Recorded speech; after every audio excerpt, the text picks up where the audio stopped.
What you're about to see is a matter of human record. Explain it, we cannot. Disprove it, we cannot.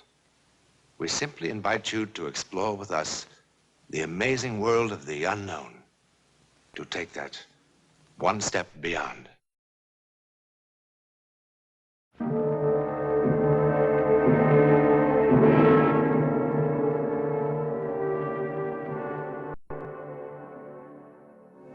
What you're about to see has haunted the minds of men for 40 years.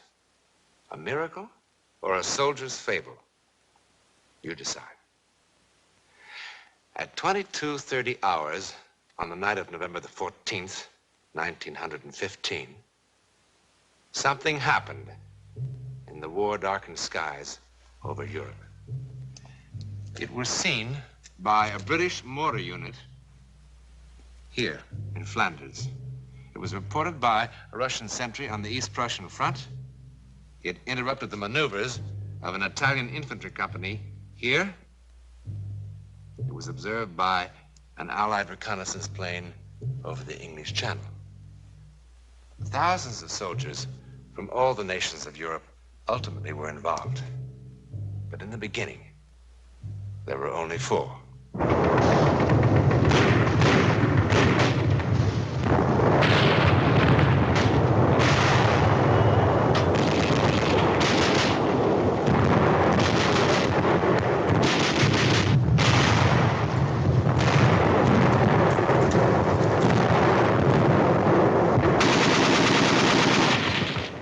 4 French soldiers, an unimportant patrol on a trivial mission, set out on this gloomy November night in 1915 to attack a minor mortar position, kill a few enemy soldiers, and return to its lines. Indeed, a modest beginning for what is now just seconds away.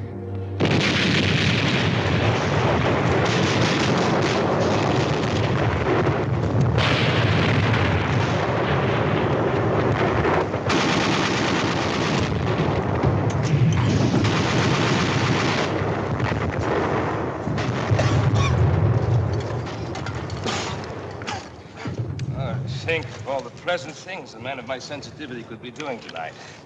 Watching the ballet, playing the piano, enjoying vintage wines.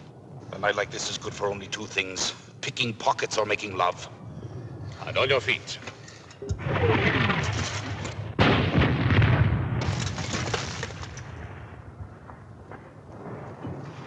On your stomach, on your feet, on your stomach, on your feet. Oh, what an unpleasant war. Those flares, do they mean they've seen us? Probably. What will happen? If they kill enough of us, the next ration of schnapps. If we kill enough of them, perhaps they let us take a bath. Must feel strange to kill for the first time. Strange? Actually, I enjoy it. Each time I kill, I think there's one less bush between me and those lovely bottles of wine gathering dust in my cellar. When's that blasted thing going to fall? Probably hanging from a parachute. Where do you see a parachute? How can it just hang there? It's so bright. Come on. Burn up. Fall.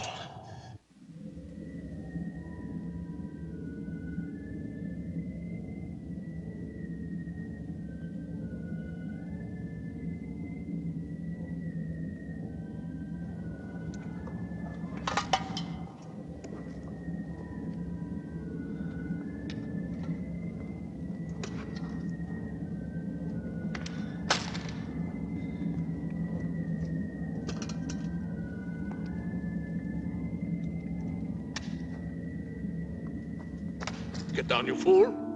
Get down, you'll get your heads blown off. Come back here. Come back, pick up your guns. Come back here.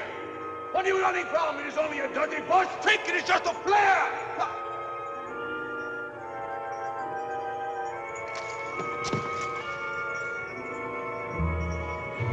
Oh, my God. My God.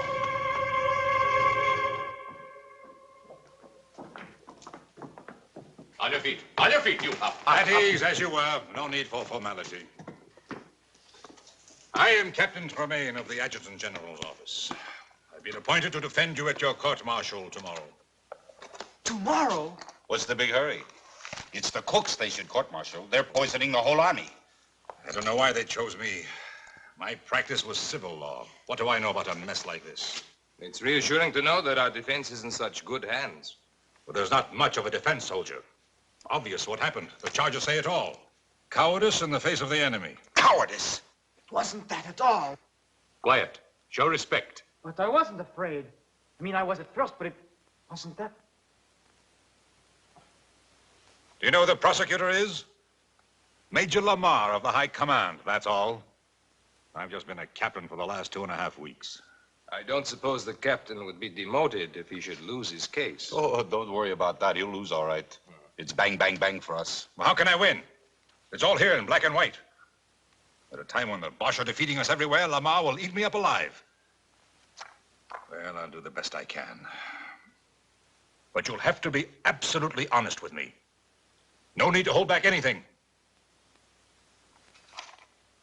Sergeant Vai, look at this record. I just don't understand it. The Croix de Guerre. What happened? How could a brave man like you run from the enemy? Ask the others. I'm asking you.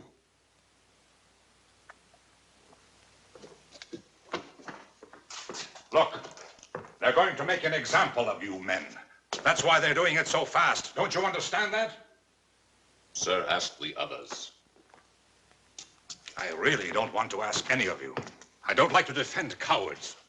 Why do you call us cowards? What did you want us to do?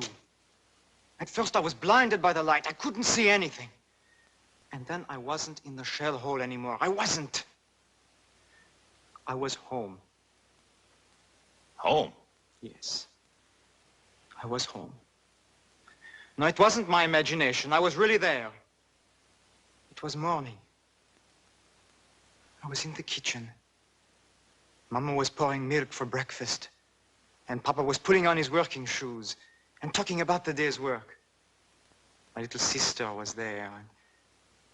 And through the window, I could see the sun, the way it hit the fields.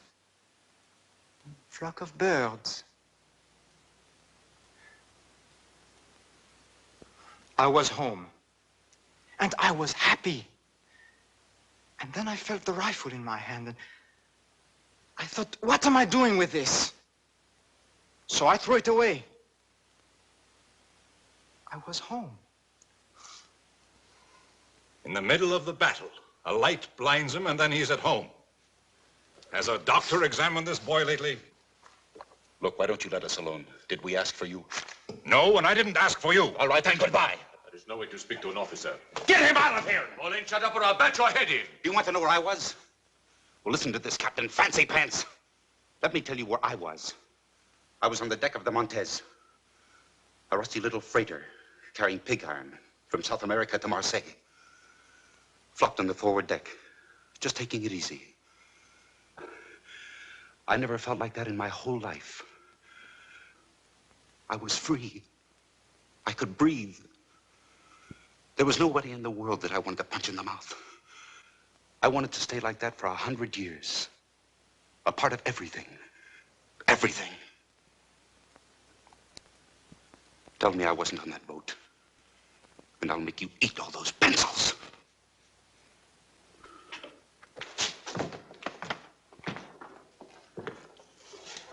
I'm sorry, sir, but what can you expect in today's army?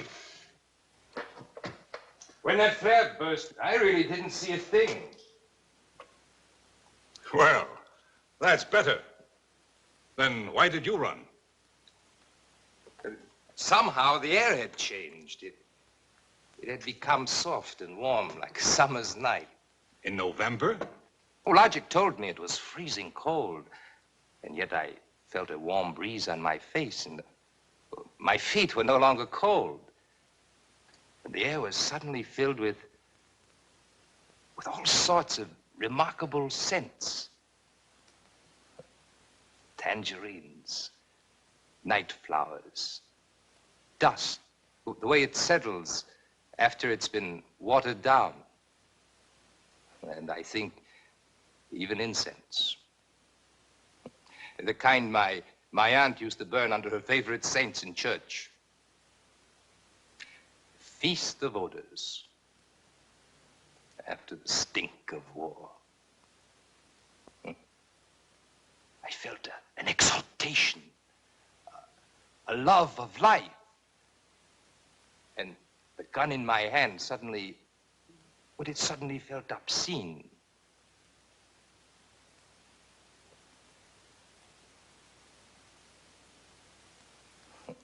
Obscene.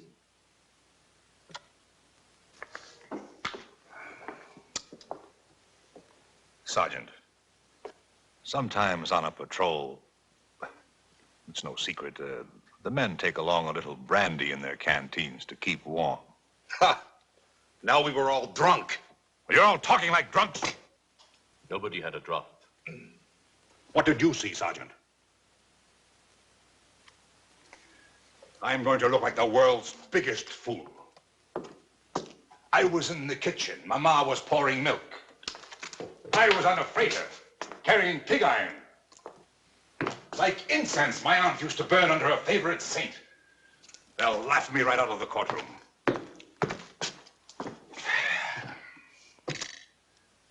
All right, let's begin again. I continue from the testimony of young men, Sergeant. Let me see.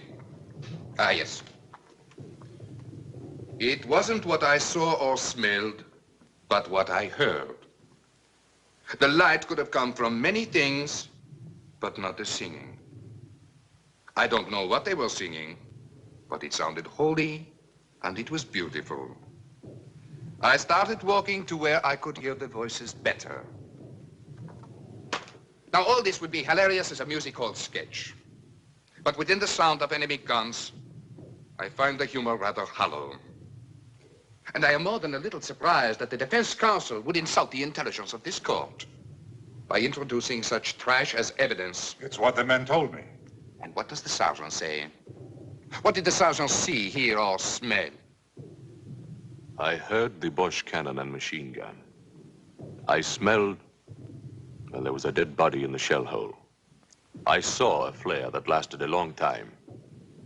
Have you seen no other flares that lasted a long time? Not like this one. Maybe it was a new Bosch invention. It stayed there for I don't know how long. It was cloudy, and the flare cast shadows against the clouds. Well, at last we're beginning to hear some sense. You and your men were frightened by shadows and you ran. Is it correct? Yes, I suppose so, sir. Well, we should thank the sergeant for putting an end to all this nonsense once and for all. You're excused. Thank you, sir. One moment. The defense counsel has already questioned the witness. Just one more question, sir. You agree with Major Lamar that you and your men ran from the enemy? Well, sir, there was this shadow. You saw the shadow and you and your men ran. That's what you just said, correct? Yes, sir. Then I charge you with perjury. What else could it have been but a shadow? I am referring to this. On the direct examination, you said, here we are, we walked back to our lines. That's right. What's right? Walked or ran? If I may say so, the distinction is a small one. Sir, these men are on trial for showing cowardice in the face of the enemy. A coward does not walk.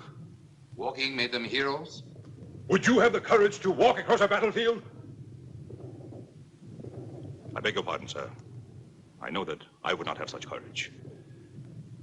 I admit I am as confused as anyone by the testimony of these prisoners. When I first talked to them, I thought they were trying to make a fool of me. And what made the captain change his mind? Nothing, but that there's an incredible sincerity about these men. It has been my experience that men on trial for their lives are always incredibly sincere. Nevertheless, I insist that the records show that they walked. That the aforementioned soldiers are guilty of having shown cowardice in the face of the enemy. And by a unanimous vote, this court condemned them to the penalty of death by shooting, as provided for by the Code of Military Justice. This court is adjourned. Aye. Face. Color right. March.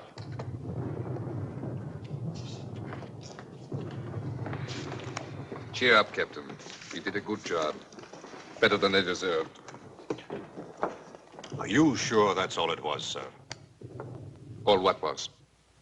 I mean what the sergeant said, that the shadow was caused by a flare. Of course.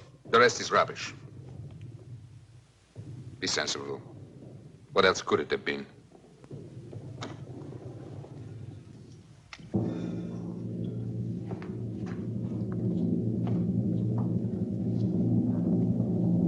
What else could it have been?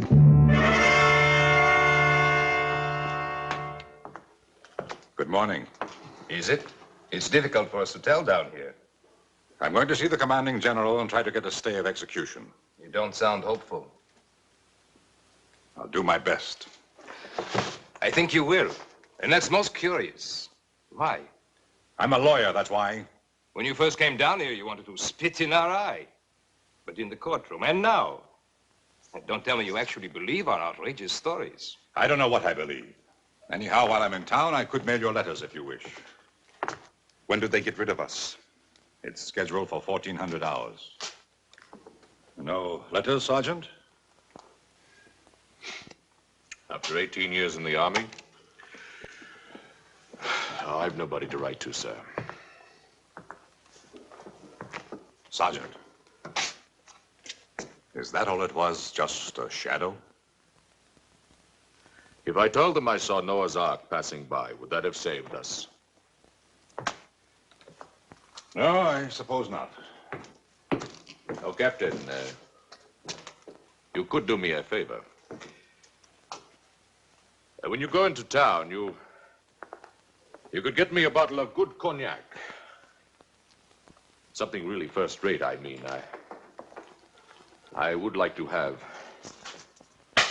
one last taste of first-rate cognac.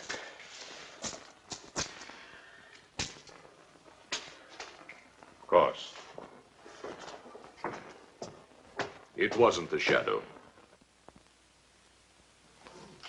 And I don't imagine things.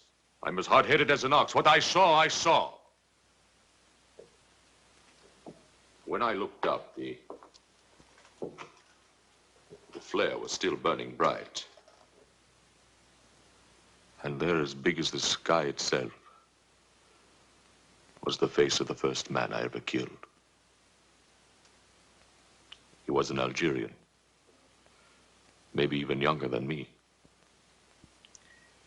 And if I didn't cut his throat, he was going to cut mine.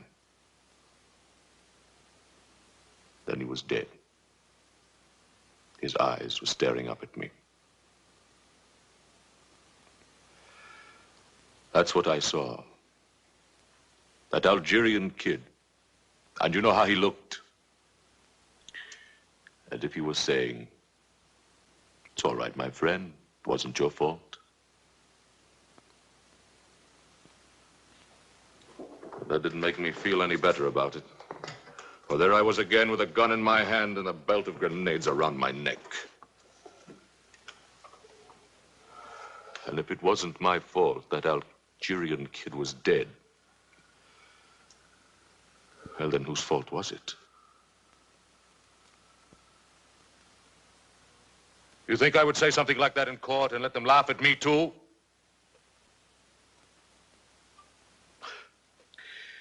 But if you were to get that cognac, well, I can still drink it. You better hurry, sir.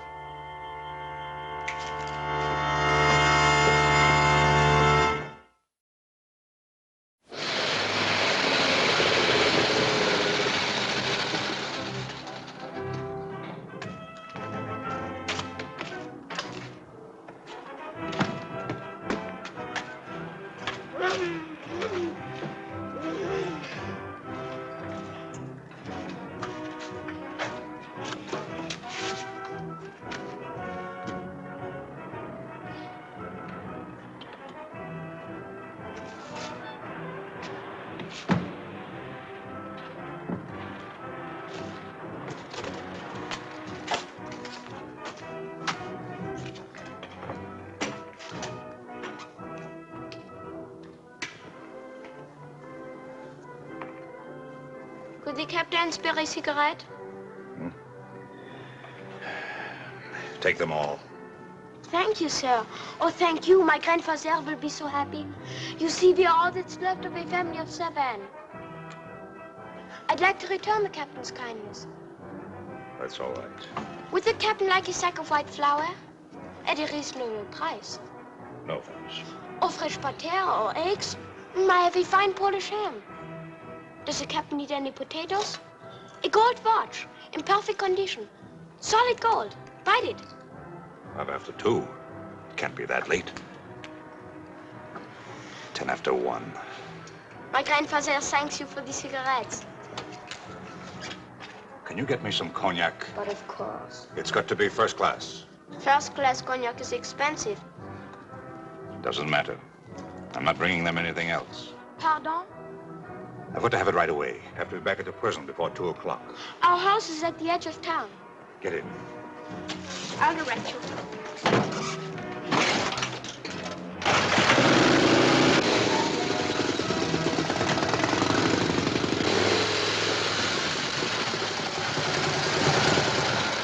The Bosch are just a few kilometers behind those woods. So pretty soon you'll be able to sell them potatoes and ham and butter. I am learning a few German words. It's a difficult language.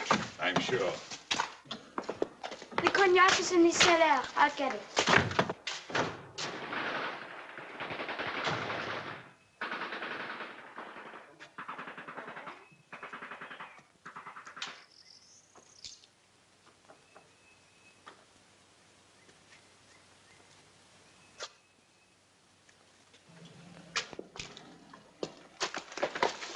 You do not need a gun. I threw mine in the river. I've been walking through the trees for I don't know how long. I'm tired. Very tired. For me, the war is finished. Let someone else call ready, aim. And let someone else call fire. And let someone else watch 10 young soldiers of the fatherland fall dead on the parade grounds. What? Voting to cowards, says the field marshal. An example. Let someone else do it. What are you talking about? What if they were telling the truth? What? Cowards? They didn't look like cowards. What are you talking about? What if each one really did see something? See something? What? You wouldn't believe me. See something? What? Where? What? There will be no execution until further notice. I'll give you my reasons later. Yes, I sent you an official order. When were you meant to be executed? Sometime late today. Operator. Operator. I want to talk to someone in the International Red Cross. Someone with authority to contact the German commander of this sector. Hurry. This is an emergency. Of everything that happened, perhaps the final miracle was the chance meeting of 2 enemy soldiers because a sergeant wanted a taste of cognac. Within 24 hours, similar reports were coming in from all over Europe. Actually, no one was ever sure of what happened in the sky that dark November night. Ours is one version of the story. There are many others. But the one fact to remember is that more than 1,000 men did see or sense something. In any event, it is a matter of public record that for a while, men could not kill each other. And in the end, if all else is false, that is miracle enough.